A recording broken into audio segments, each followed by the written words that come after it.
Wow, Mommy, beautiful. I want to show you something. Where is it, বাবা? বিকেলবেলা বাগানে আসলে মনটা এমনিতেই ভালো হয়ে যায়। আজকে আমাদের বরবটি গাছের মাচা দেওয়া হচ্ছে। এই যে এটা মাচা হলো বরবটি গাছের জন্য, মাচা রেডি করছে। বরবটি গাছ আস্তে আস্তে বড় হয়ে যাচ্ছে, মাশাআল্লাহ। এই যে আমাদের মাচাটা কিন্তু সুন্দর করে মেজারমেন্ট করে দিচ্ছেন যাতে বাঁকা না হয়। মাচা দেওয়া এত ইজি না, সব কিছু মেজারমেন্ট করেই দিতে হয়। আমি শুধু গার্ডেনিং করি, অন্য সব কিছু গার্ডেনের মালিকে করে।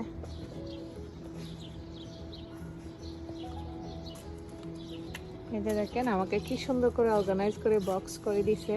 এই বছর বক্সের মধ্যে সব গার্ডেনিং করছি।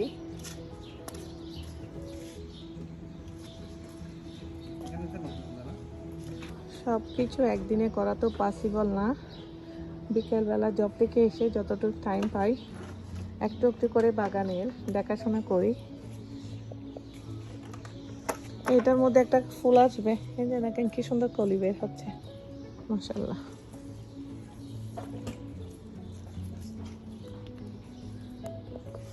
মাশাআল্লাহ, আমার ফুলের টবে তো অনেক সুন্দর ফুল ফুটছে, দেখেন কি সুন্দর ফুলটা, তাই না?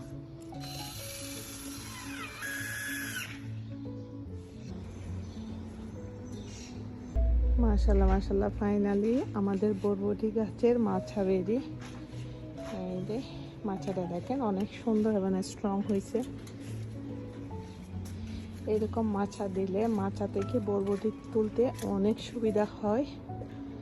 এই যে এই পাশ থেকে দেখেন মাচাটা দেখতে অনেক সুন্দর হয়েছে, এটা অনেক স্ট্রং হয়েছে। কিন্তু বরবটি গাছ এখনো অনেক ছোট, আস্তে আস্তে বড় হয়ে যাচ্ছে ইনশাল্লাহ খুব তাড়াতাড়ি।